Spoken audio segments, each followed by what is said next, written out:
ASI की team ने जो सर्वे किया था उसकी रिपोर्ट अब सार्वजनिक हो गई है। काशी ही नहीं पूरे देश के लोग यह जान गए हैं कि ज्ञानवापी मस्जिद के नीचे है क्या। हमारे साथ अखिल भारतीय संत समिति के महामंत्री स्वामी जितेंद्रानंद सरस्वती जी महाराज जी। महाराज जी, आपने भी सर्वे रिपोर्ट देखा है, लेकिन मुस्लिम पक्ष अभी भी इनकार कर रहा है। वो कह रहा है कि एएसआई की टीम गलत रिपोर्ट पेश की, हम लोग न्यायालय में चैलेंज करेंगे। स्वाभाविक है, उनका अधिकार है न्यायालय में चैलेंज करने का। लेकिन सेंट्रल सुन्नी वक्फ बोर्ड यह ठीक से जानता है कि श्री राम जन्मभूमि के मुकदमे में एएसआई के सर्वे के आधार पर ही उसको भी पुरातत्व को इन्होंने चैलेंज करने के लिए फर्जी वामपंथी इतिहासकारों का सहारा लिया था, जिसमें हाई कोर्ट में इनकी धज्जियां उड़ गई थी। देश के शीर्षस्थ फर्जी 18 इतिहासकारों ने रातों रात किताब लिख करके किताब सबूत के रूप में कोर्ट में जमा किए थे। दूसरी बात कि हम बार बार कह रहे हैं कि 1918 से 1936 के बीच में काशी में टकसाल के हेड रहे जेम्स प्रिंसेप ने जिस ज्ञानवापी के मंदिर का नक्शा बनाया, उसी दौर में चले हुए जिला न्यायालय के अंदर मुकदमे में प्रोफेसर एएस अल्टेकर, जो इतिहासकार और पुरातत्ववेत्ता भी थे काशी हिंदू विश्वविद्यालय के, उनकी गवाहियां, उनके लेख, और अभी जो एएसआई के सर्वे में प्रोफेसर यदुनाथ सरकार की लिखी हुई पुस्तक को कोट किया गया कि ये संपूर्ण ढांचा मंदिर है, मंदिर को तोड़ के जबरदस्ती से मस्जिद बनाया गया है। ये बात हिंदू समाज वर्षों से कहता रहा और आज इस बात की पुष्टि हो गई है।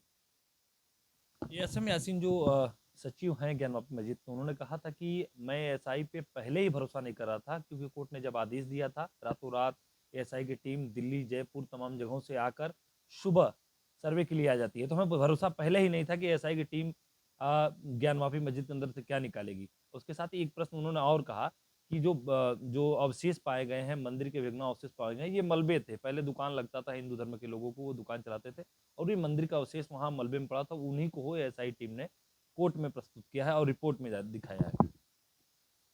ये तो मजेदार बात है। ये कैसे मुसलमान हैं कि इनके मस्जिद के परिसर में बुत जो हैं डाल दिए गए और इन्होंने विरोध भी नहीं किया, और अपने किराएदारों के डाले गए बुत का, अरे फर्जीफिकेशन इतना भी करना बंद करो कि जो समाज के गले न उतरे, कोर्ट के गले न उतरे। अरे हम जानते हैं जिन मज़ारों की बात आप कर रहे हो, मज़ार तो ओवरब्रिज के ऊपर बना करके तुम मज़ारिया बन करके बैठ जाते हो, ये तुम्हारा स्वभाव है। और यासीन मियाँ को मैं इतना ही कहूँगा कि पहले भी कोर्ट पर आपका विश्वास कतई नहीं था। राम जन्मभूमि के मुकदमे के बाद भी कोर्ट से विश्वास हट गया था। भारत के न्यायालयी व्यवस्था पे आपका विश्वास होगा भी कैसे? आप तो शरिया को मानने वाले लोग हो, आप भारत के न्यायालय को कैसे मान लोगे? और ये एएसआई क्या चीज़ है कि जिसे आप स्वीकार कर लोगे? तो ये देश को धोखा देना बंद करो। सच तो ये है कि इस देश के हिंदू समाज को अब तुम्हारे कौम पर ही विश्वास नहीं रह गया है। तो गुरुजी, लगातार आप लोग जिस तरीके से बात कहते आ रहे थे कि ज्ञानवापी में पहले मंदिर था, अभी भी पश्चिमी वार जो पहले से दिखता है दीवार बाहर से, वो चीख चीख के कह रहा है कि ये मंदिर का, बड़े मंदिर का अवशेष है। एएसआई की टीम ने भी यही कहा कि किसी बड़े मंदिर का वो अवशेष बचा है, इसीलिए पीछे लगा हुआ है, जो बाहर से भी दिखता है। लेकिन काशी के साधु संत अब इस बात को जानने के बाद अगला पड़ाव क्या होगा?